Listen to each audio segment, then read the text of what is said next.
LPG के prices तो बढ़ रहे हैं, पर इसी सिचुएशन में गवर्नमेंट ने आखिरकार इसमें मिलने वाली सब्सिडी को क्यों कम कर दिया।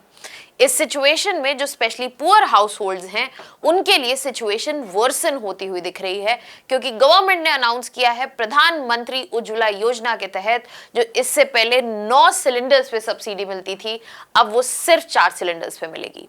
Hello everyone, welcome to Vajiram and Ravi. आज हम इसी अनाउंसमेंट के बारे में बात करने वाले हैं। आखिरकार इसके पीछे क्या रीजंस थे और यहाँ पर अगर गवर्नमेंट ने डिसीजन लिया है तो क्यों लिया है। तो सबसे पहले समझते हैं कि अनाउंसमेंट क्या हुई है। तो अनाउंसमेंट गवर्नमेंट ने ये बोला है कि प्रधानमंत्री उज्ज्वला योजना जो कि 2016 में आई थी, और ये किस लिए आई थी कि जो क्लीन कुकिंग फ्यूल है वो प्रोवाइड किया जा सके पुअर हाउस होल्ड्स को। तो इस योजना के तहत जो सब्सिडाइज सिलेंडर्स मिलते थे, जो कि इससे पहले 9 थे, उन्हें 9 से कम करके 4 कर दी गई है। अगर मैं प्रधानमंत्री उज्ज्वला योजना की बात करूं तो जैसे कि मैंने कहा 2016 में आई थी। देखता इसे कौन है? Ministry of petroleum and natural gas इसे मैनेज करता है। और यहाँ पर सरकार का ये कहना है कि जो सब्सिडाइज्ड सिलेंडर्स को कम किया गया है उसका रीजन ये है कि जो कंजम्पशन है हाउस होल्ड्स का वो इतना ही है। थ्योरेटिकली जस्ट बिकॉज 9 लिखा हुआ तो हम 9 दे, इसका जरूरी नहीं। हमने कंजम्पशन देखा है और कंजम्पशन जो है वो 4 के हिसाब से ठीक है, तो इस वजह से सरकार ने ऐसा किया है। पर क्या यही सिचुएशन है? क्योंकि इसके पीछे के फैक्टर्स और भी कई सारे हैं।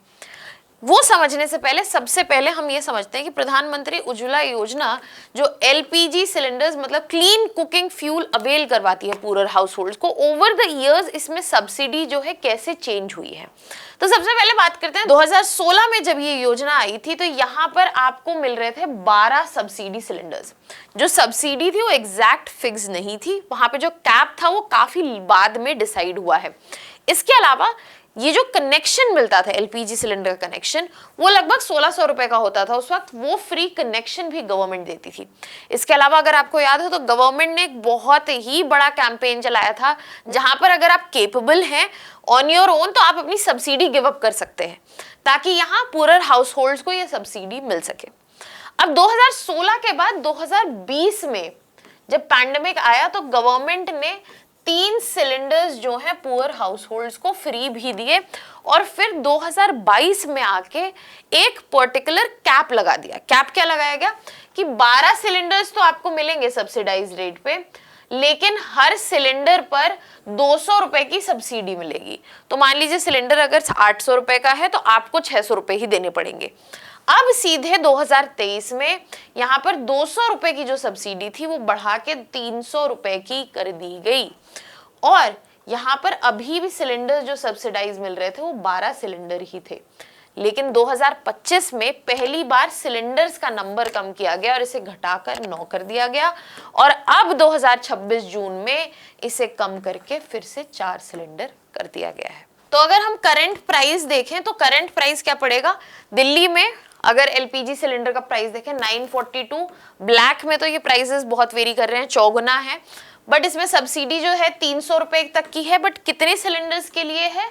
ये सिर्फ 4 सिलेंडर्स के लिए है। तो यहाँ पे कंज्यूमर को कितना देना पड़ेगा? 642।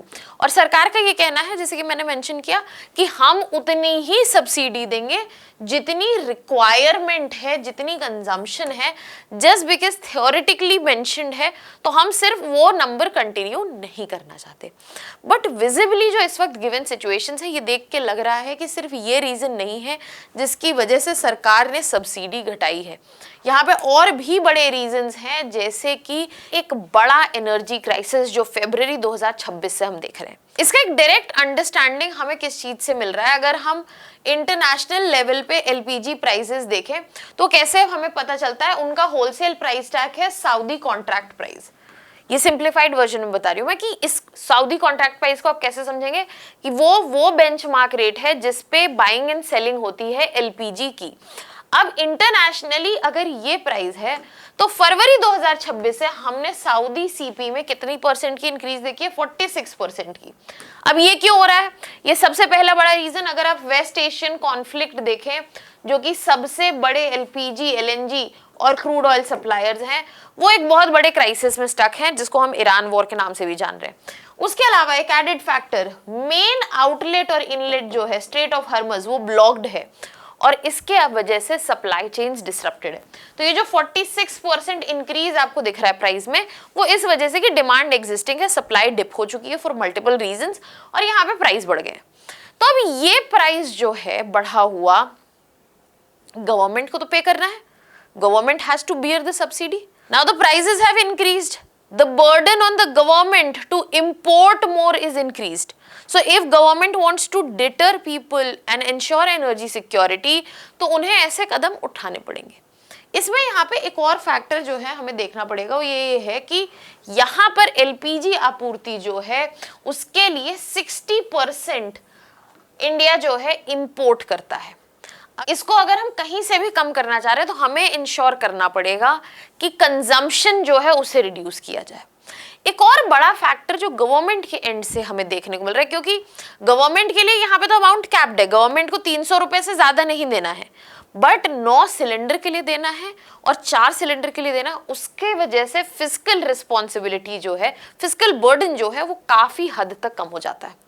एक और बहुत बड़ा फैक्टर है वो है ओएमसीज। ओएमसीज मतलब oil marketing companies, Indian oil हो गया, बीपीसीएल हो गया, एचपीसीएल हो गया। यहाँ पे अगर हम देखें तो पर सिलेंडर जो आपका सप्लाई कॉस्ट है वो 1600 से ज्यादा है और यहाँ पे कंज्यूमर कितना दे रहा है, वो 642 रुपीज दे रहा है। सरकार कितना दे रही है, सरकार 300 रुपए और दे रही है। यहाँ पर अंडर रिकवरी जो है किसकी, ओएमसीज की, वो 700 रुपए तक है। मतलब लॉस कितना है, 700 रुपए का हर सिलेंडर पे। और अगर आप इसको एग्रीगेट करेंगे तो आपको 600 से 700 करोड़ का लॉस देखने को मिलेगा सिर्फ यहाँ पर ओएमसीज का। अगर इसे एड्रेस करना है तो गवर्नमेंट को सिर्फ एलपीजी नहीं, पेट्रोल और डीजल में भी यहाँ पे हेल्प करना पड़ेगा ओएमसीज का, जो कि गवर्नमेंट कर रही है। गवर्नमेंट ने यहाँ पर ड्यूटीज जो है हटाई हैं, गवर्नमेंट ने इंश्योर किया है, प्राइसेस अभी रिसेंटली इंक्रीज करके अनाउंस किए हैं, तो ओएमसीज को रिलीफ तो मिलेगा।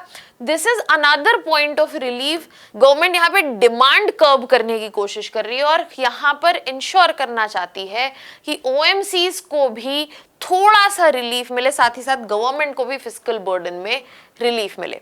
तो सरकार यहाँ क्या कह रही है, गवर्नमेंट ये कह रही है कि हम एनर्जी सिक्योरिटी जो है वो चाहते हैं, हम चाहते हैं कि ओएमसीज जो है उनकी प्रॉफिटेबिलिटी मेंटेन रहे और फ्यूचर में इन्वेस्टमेंट्स आती रहे।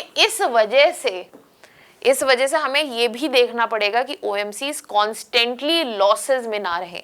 सो गवर्नमेंट यहाँ पे कई पक्षों को मैनेज कर रही है, जैसे कि गवर्नमेंट को एनर्जी सिक्योरिटी इंश्योर करनी है, गवर्नमेंट को इंश्योर करना है कि फिस्कल सस्टेनेबिलिटी बनी रहे और गवर्नमेंट को ये भी इंश्योर करना है कि वेलफेयर सपोर्ट बना रहे। बट एज ऑफ नाउ ऐसा लग रहा है कि वेलफेयर सपोर्ट ने बैक सीट ले ली है। गवर्नमेंट के जो यहाँ रीजंस हैं वो बहुत वैलिड नहीं बैठ रहे हैं, क्योंकि गवर्नमेंट कह रही है कि हम चाहते हैं कि सब्सिडी जो है बेटर टारगेट हो, बट यहाँ पे सब्सिडी ऑलमोस्ट डिमिनिश हो गई है। गवर्नमेंट जो है फिस्कल बर्डन में कम करना चाहती है, विच इज रियल।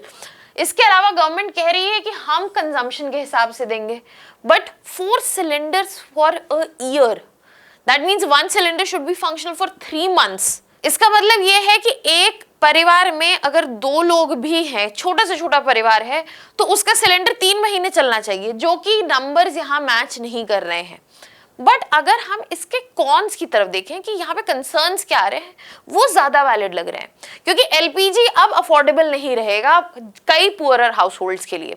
अब क्योंकि एलपीजी अफोर्डेबल नहीं रहेगा तो वापस यहाँ पे लकड़ी, बायोमास, काऊ डंग का यूज होगा और जिससे इंडोर पोल्यूशन होगा, हेल्थ बर्डन जो है स्पेशली फीमेल्स पे वो बढ़ेगा, क्योंकि किचन में वो इन्वॉल्व होते हैं। Unfortunate truth of our society that the household chores lies on the women of the family. तो यहाँ पर ये कॉन्स जो हैं वो ज्यादा वैलिड नजर आ रहे हैं। What are your thoughts on this? साथ ही साथ मुझे वे फॉरवर्ड आप मुझे कमेंट सेक्शन में बताइएगा। एक डिटेल्ड पीडीएफ आपको पिन कमेंट में डिस्क्रिप्शन में मिल जाएगी, सो दैट आपका ये टॉपिक जो है अच्छे से कवर हो जाए। That was all from my side. Thank you so much.